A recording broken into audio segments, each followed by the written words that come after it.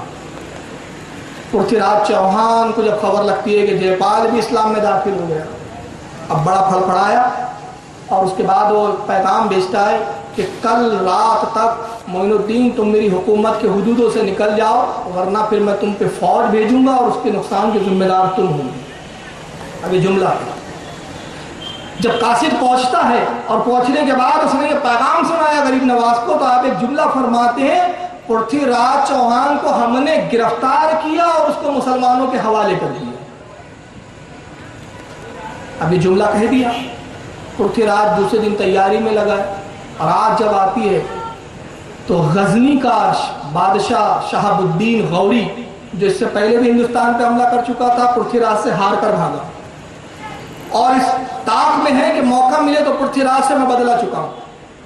خواب میں بشارت ہوتی ہے، غریب نواز خواب میں تشریف لاتے ہیں، شہاب الدین ہندوستان کی حکومت تیرے حوالے ہم نے کر دی، ہندوستان تجھے ہم دعوت دیتے ہیں، آپ پرتھوی راج پہ حملہ کر اور اس کو گرفتار کر. شہاب الدین نے اس سے پہلے غریب نواز کو کبھی نہیں دیکھا تھا. ظاہر سی بات ہے، کہاں خراسان کہاں غزنی، فاصلہ بہت ہے.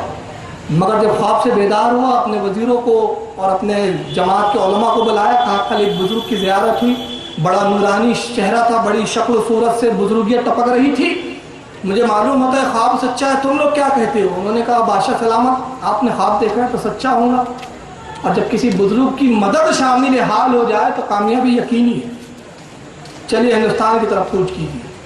شہاب الدین غوری ہندوستان کی سرزمین میں داخل ہوا، اجمیر میں داخل ہوا. داخل ہونے کے بعد پرتھوی راج پہ حملہ کیا. پرتھوی راج گرفتار ہوتا ہے، اب گرفتار ہو کے شہاب الدین کے ہاتھوں مارا جاتا ہے. اس طرح سرکار غریب نواز کے فیوز و برکات سے ہندوستان میں اسلامی حکومت قائم ہوئی. جب جنگ سے فارغ ہوا تو دور قریب سے اذان کی آواز سنی شہاب الدین غوری نے. کہتا تعجب کی بات ہے، میں تو سمجھ رہا تھا ہم کفرستان میں آئے ہیں، یہاں تو سب سے کفر ہوں گا، مگر یہ اذان کی آواز کیسے آ رہی ہے؟ معلوم ہوتا ہے مسلمانوں کی کوئی جماعت قریب ہی ہے، آؤ انہیں تلاش کرو، چلو وہیں پر ہم اپنی نماز ادا کریں گے. جب پہنچا تو اذان ہو چکی تھی، لوگ وضو سے فارغ ہو کے صفے بنا رہے تھے، نماز کے لیے امام کھڑا ہو چکا تھا. شہاب الدین بھی پیچھے گیا اور اسی جماعت میں اسی امام کی اقتداء میں نیت کر کے کھڑا ہو گیا. سلام پھیرا گیا، نماز ختم ہوئی، اور جیسے ہی سلام اور نماز ختم ہونے کے بعد بزرگ پہ نگاہ پڑتی ہے، شہاب الدین قدموں میں گرتا ہے. قسم پروردگار کی یہ چہرہ وہی ہے جس نے خواب میں بشارت دی تھی، جس نے مجھے خواب میں بشارت دی، جس کی دعاؤں سے یہ حکومت مجھے ملی ہے ہندوستان کی، یہ اپنے وقت کا ولی کامل ہے. قدموں میں گرتا ہے، کہتا حضور اپنا تعارف پیش کیجئے. سرکار معین الدین فرماتے ہیں فقیر معین الدین اجمیری ہے، عثمان ہارونی کا خلیفہ ہے. کہتا حضور مجھے اپنی غلامی میں داخل فرما دیجئے. شہاب الدین غوری حضرت سے بیعت ہو کے مری ہو جاتا ہے. اس کے بعد پھر وہ بات کے اور واقعات ہے.